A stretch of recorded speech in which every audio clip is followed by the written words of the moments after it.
As a sitting member of Congress, I mean, I had to give up my ability to practice law. I am prevented from being able to practice law to prevent potentially somebody dropping a load of cash on me and I do something that is nefarious as one of 435.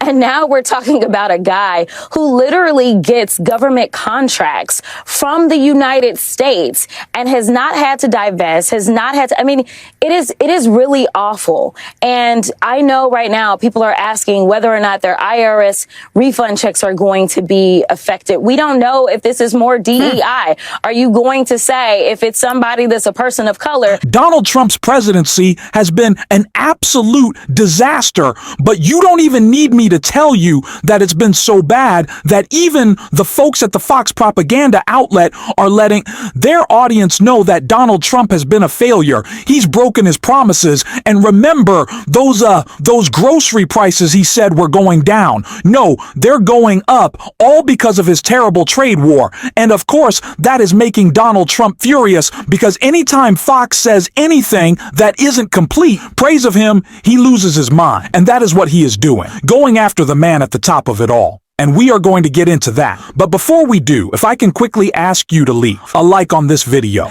And if you haven't already, you enjoy our channel, to hit that subscribe button. It goes a long way, and it really does mean a lot to me now. Before we get into what Fox had to say about Donald Trump's trade war again, I am as surprised as I really could be that they're even covering this. They're not just heaping praise and lies onto Donald Trump. Let's check out some real cold, hard about Donald Trump's trade wars and how the American people feel about tariffs. You know, I feel like Howard Stern's mother. Something horrible has happened here. That's what's going on here, getting on my biggest New York Jewish accent I could. Trump's tariffs on Canada, China, Mexico. Look at this. Just 38% support. You don't have to be a mathematical genius to figure out that 51% oppose is larger than the 38% support. Look, Trump has done some fairly popular things in his first few weeks in office. This is not one of them. No, no, no. Horrible, horrible, horrible, to quote Charles Barkley. The American folks are opposed to these tariffs when you ask it specifically like this about the three countries, or if you ask it more vaguely about tariffs overall, they simply put, do not like it, Mr. It's interesting. Berman. Even with China in the question, Correct. People say that they are opposed to tariffs. The majority here, and there's not a majority on a lot of things these days. How about how Americans say they want to see Donald Trump focused in this first 100 days, and whether tariffs should be a focus? You know, the two big focuses for Trump in the polling are immigration and the economy. Tariffs ain't it, my dear friend. Tariffs ain't it. Trump should focus on tariffs. In November of 2024, when Ipsos asked it, it was 1%. Look at what happened in December of 2024. It doubled. It doubled, but to only 2%. When you double to only 2%, you know that the American people don't want Trump's focus to be here. They don't like it. They don't want his focus to be there. They want it to be on other issues. Are they paying attention? Do they notice that this is happening? Yeah, so the big question is, you know, Trump has done a lot of things that are unpopular in the past, but the poll numbers haven't moved. That may be the case here, but I'm a little skeptical of that. Why? Take a look at weekly Google searches for tariffs. Look how much higher they are versus a year ago. They're up 2,400%. That reaches a 21-year high. You know, folks are paying attention when there are more Google searches for that than for Taylor Swift, who almost always is in the top of Google searches. There were more Google searches for tariffs than Taylor Swift? Correct. In the past week, more Google searches for tariffs than for Taylor Swift. I never thought I'd see it happen, but American people are actually interested in tariffs in a negative fashion, it seems to be. Interesting. We'll see what happens over the next few hours. It does raise questions about whether there will be the follow-through. We'll see. So yeah, I think it's pretty clear what the politics on this issue is. We don't do tariffs.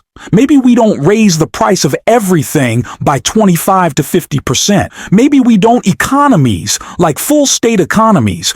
Ohio's biggest trading partner is Canada. The biggest exporter Ohio sends to a different country is Canada. And then the cases of that are numerous across states, across whole industries that require and rely on our trading partner to the north. That's what Justin Trudeau has been saying over and over and over and over again. And Donald Trump doesn't want to listen. So unfortunately, his MAGA stoves and his MAGA supporters are learning what TFFs really do. And it's coming from the Fox propaganda outlet. Take a look what they had to say right here. Alike, and thank God for Doge. They're looking at waste, fraud, and abuse. Just got access to Treasury payment accounts to showcase all of the fraud going on, billions and billions of dollars. They're already saving billions of dollars a day. We have to look at spending. We have to look at tax cuts as well. But it's very important. There are multiple factors that go into inflation. We have to recognize that and try to fight our way forward and grow the economy in a way that wages grow with the challenges we have ahead, and that people can afford eggs and gas again. We can't do that right now until we fix the system. Yeah, we were just looking at a scrolling list of some of the products and companies that are going to be affected, and it seems like virtually every sector of the American economy potentially could be targeted by these tariffs, and the tariffs that Mexico and Canada have now announced that they will institute against U.S. goods.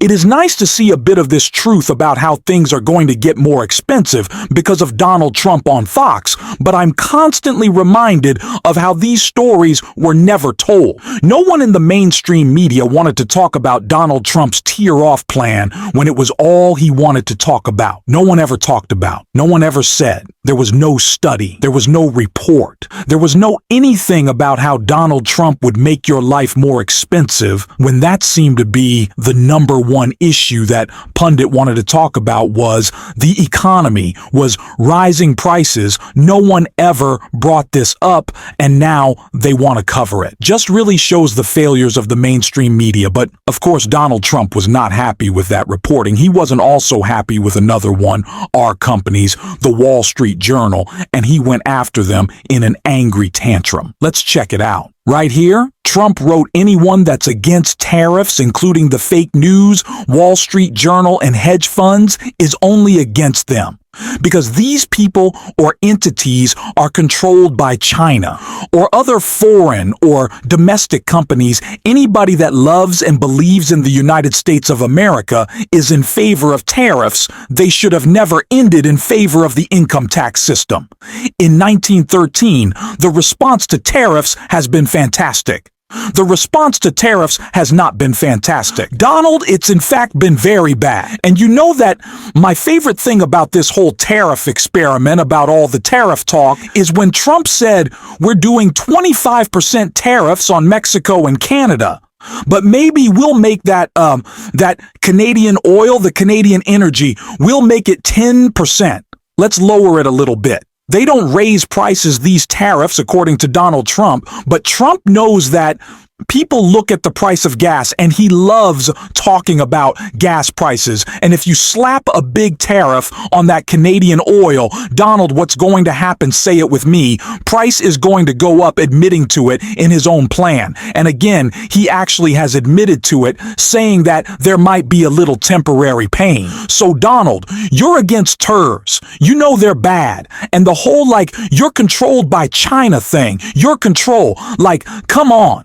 Are we really going to point fingers over who's controlled by China? When Donald Trump is speaking, get out of here. It's nonsensical. It's nonsensical. It's all it is, nonsensical. And that's exactly how Jasmine Crockett treated it when she called out Donald Trump right here. Not our democracy. Well, he did say he'd be a dictator on day one. Oh, Democrats, it's just Trump. He just talks.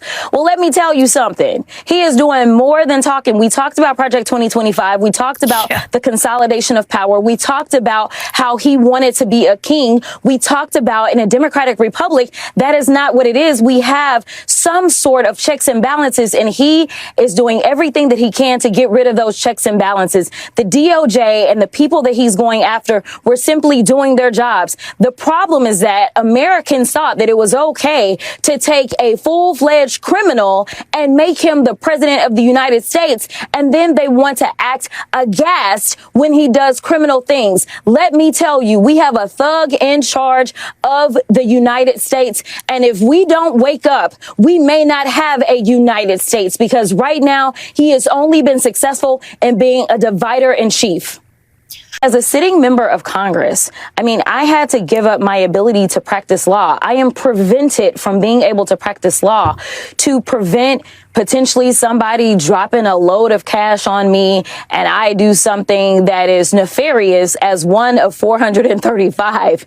And now we're talking about a guy who literally gets government contracts from the United States and has not had to divest, has not had to, I mean, it is really awful. And I know right now people are asking whether or not their IRS refund checks are going to be affected. We don't know if this is more DEI. Are you going to say if it's somebody that's a person of color, then for some reason, whatever they paid in to the federal government, they're not allowed to get it back? Like, we don't know, but there is no reason for any political appointee, if you can even call him that, to have this kind of access. There's none.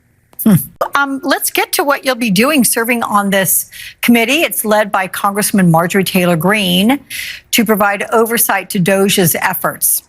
Do you know why they went after access? The prices are they're not going down. And he doesn't care. He really doesn't at this point. And I said it in a previous video when we talked about Justin Trudeau's response. It seems that Trudeau cares more about America than Donald Trump does. And his response, he said, "I'm disappointed that we have to retaliate. America has been such a great partner to us. This friendship that we've built is so important. We rely on each other. We support each other. I feel bad for the American people whose lives will be affected by these tariffs, by these increased prices." And I'm like, can Justin Trudeau be president instead of Donald Trump?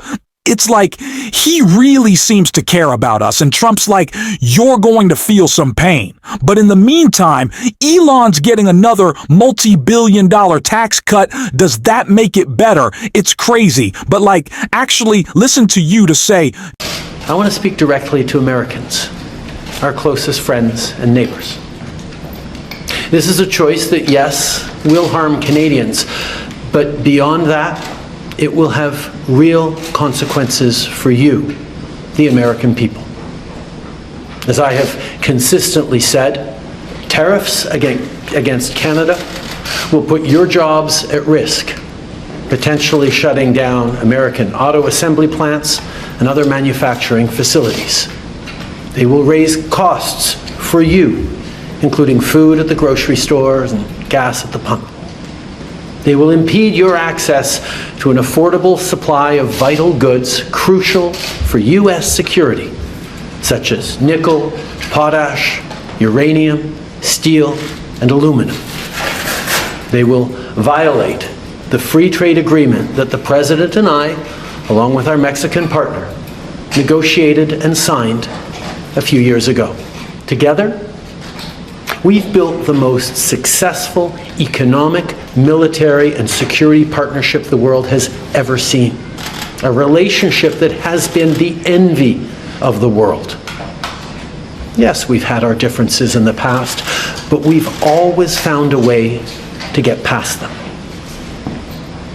As I've said before, if President Trump wants to usher in a new golden age for the United States, the better path is to partner with Canada, not to punish us. Again, it seems like he cares more than Trump. I can't believe this anymore. It's difficult every time we have to talk about how ridiculous this guy is. It gets just more and more absurd. He really does not know what he's doing. It gets worse every day, but we're going to call them out every day. And if you want to support that, as always, can leave a like and hit that subscribe button. You can drop a blue heart in the comments, and until next time, I'll see you soon.